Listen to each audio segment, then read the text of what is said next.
आज मैं रामायण के एक प्रार्थना के एक पंक्ति की बात करने जा रही हूँ। वो प्रार्थना है, जय जय सुरनायक जन सुखदाई।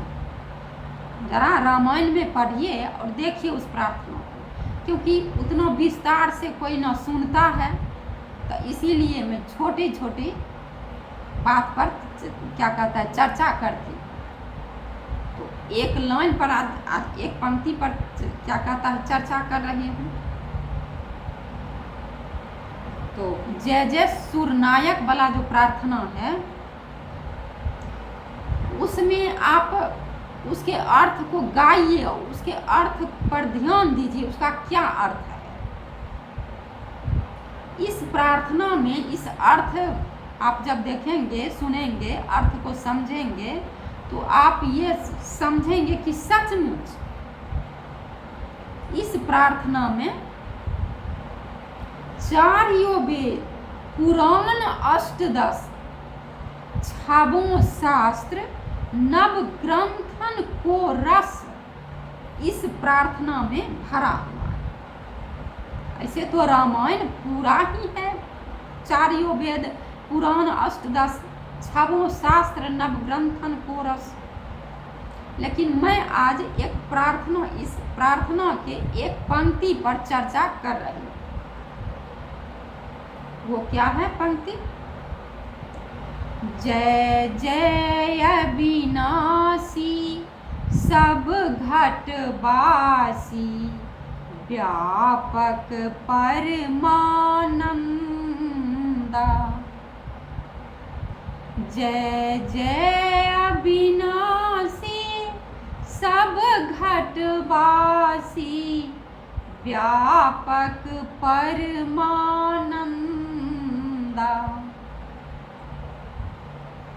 तो इसका अर्थ आप समझिए। मैं जब छोटी थी ना, मेरे पिताजी जो थे, मेरे पिताजी, मेरे भैया, ये सब रामायण गोष्ठी में जाते थे और रामायण का प्रचार करते थे। वहाँ से रामायण लाते थे, बांटते थे लोगों में। तो मेरे परिवार में मेरे पिताजी और भाई सभी रामायण गोष्ठी में थे। सभी बच्चे, पूरा परिवार रामायण में चला जाता है, रामायण गोष्ठी में। तो इस प्रकार से हम लोग को भी भगवान रामचंद्र जी के प्रति बहुत प्रेम था। तो थोड़ा जब बड़ी हुई, अपने किशोर अवस्था में, मैंने भगवान रामचंद्र जी को एक दिन दर्शन की, उनके विष्णु रूप का। तो क्या कहता है, जो दर्शन की तो मैं समझ गई कि भगवान राम जो हैं भगवान विष्णु ही हैं, और भगवान विष्णु ही परमानंद हैं। क्योंकि मुझे परमानंद का अनुभव होने लगा। उस समय मेरे कोई गुरु नहीं थे। मैं अपने मतलब प्रेम से जो भजन गा रही थी, इसी से भगवान श्री रामचंद्र जी का विष्णु रूप का दर्शन हुआ। ऐसे लोक जैसे नहीं, धनुष बाण लिए नहीं, पूर्ण प्रकाश रूप में। तो मैं जान गई कि भगवान श्री राम भगवान विष्णु हैं और वही सच्चिदानंद हैं। क्योंकि सत्य, मैंने देखी कि वे सत्य, परम सत्य, पूर्ण सत्य और परम आनंद हैं। क्योंकि मैं दर्शन की तो मुझे अनुभव होने लगा। मैंने परमानंद का जिधर देखती उधर परम आनंद, खूब अच्छा लग रहा था। मैं बिल्कुल प्रसन्न चित्त से रहती थी। तो मेरे पिताजी, मैं बार बार अपने पिताजी से और भैया से ये प्रश्न किया करती थी कि परमानंद, मतलब रामायण पढ़ती थी मैं, पूरा रामायण नहीं पढ़ती थी, पन्ना उठाती थी जो अच्छा लगता था, जैसे जय जय सूरनायक हुआ, नमामि स्मीशान निर्वाण रूपम हुआ, कोई ऐसे कहानी, कोई ऐसे प्रार्थना श्लोक, ये सब मैं पढ़ लिया करती थी और मुझे ये सब पढ़ने में अच्छा लगता था। कहानी भी जानती, भैया और मेरे पिताजी सब भगवान राम सीता की कहानी कहते थे, घर में भी कहते थे कहानी, तो सुनती थी, और रामायण में जो मुझे ये प्रार्थना सब अच्छा लगता था पढ़ लिया करती थी। तो उनको मैं बार बार पूछती थी कि परमानंद का क्या अर्थ होता है और सच्चिदानंद का क्या अर्थ होता है। तो वे लोग कहते थे कि ये भगवान श्री रामचंद्र जी के नाम है,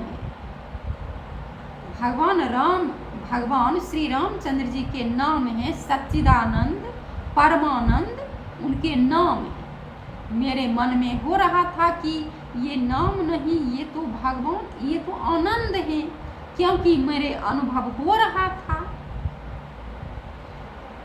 तो लेकिन मैं किशोर अवस्था में थी, उतना मेरे गुरु नहीं थे, तो मैं समझ रही थी जो पिताजी जो कह रहे हैं, तो कि नाम है, लेकिन मैं देख रही हूँ कि ये तो परमानंद, ये तो आनंद स्वरूप भगवान है।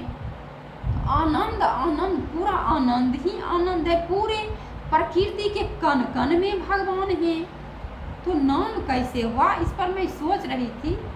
फिर जिसको अनुभव होता है वही उस बात को जानता है, और दूसरे को कह भी दूँ कि मुझे परमानंद का अनुभव होता है, तो वो क्या जाने, क्योंकि उसको नहीं वो चीज पता होता है। तो इसलिए अब जैसे जो कोई कुछ भोजन करता है जिसका, तो स्वाद तो वही चखता है, दूसरे जो नहीं उस चीज को खाया तो क्या जाने। तो इसी प्रकार तो जब समय आगे बढ़ा तो मेरे गुरु मिले। उन गुरु का नाम है परम पूज्य संत श्री प्रेम रावत महाराज जी।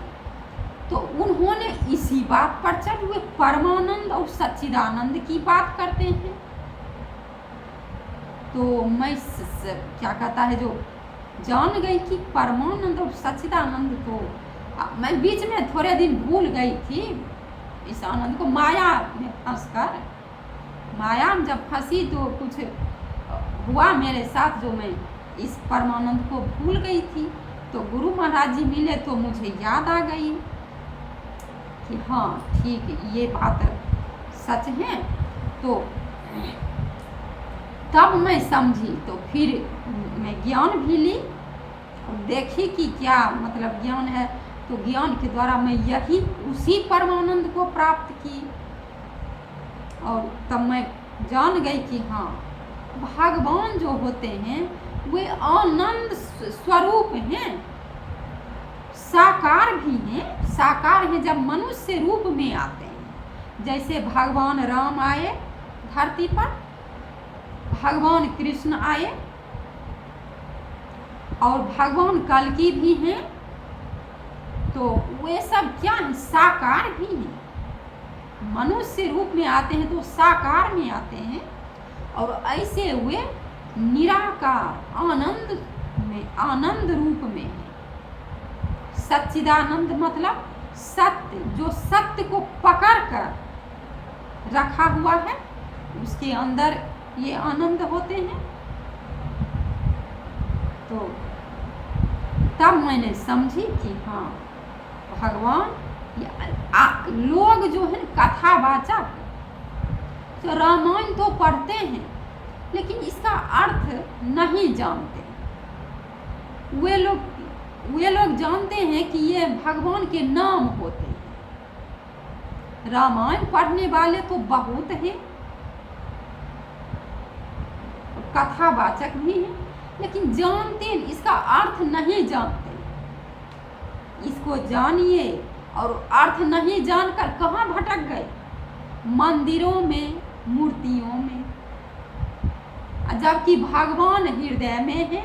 साफ साफ रामायण के इस जय जय सुरनायक वाली प्रार्थना में साफ साफ लिखा हुआ है। तुलसीदास जी कभी मंदिरों में, मूर्तियों में नहीं गए। वे अपने अंदर हृदय में परमानंद का अनुभव करते थे। इसीलिए तो ये प्रार्थना उन्होंने लिखी। तो इस पर जरा ध्यान दीजिए, क्योंकि मेरे पिताजी कहते थे जो उनके नाम हैं, तो वे मैं समझ गई थी कि मतलब कथा जो होता है इसमें इस सब का अर्थ कोई नहीं जानता है, क्योंकि सब दिन से ये राज विद्या वाला ज्ञान था, धरती पर था ये ज्ञान आदिकाल से ही। लेकिन जब कलयुग आया ना, तो लोग धीरे धीरे मतलब मंदिरों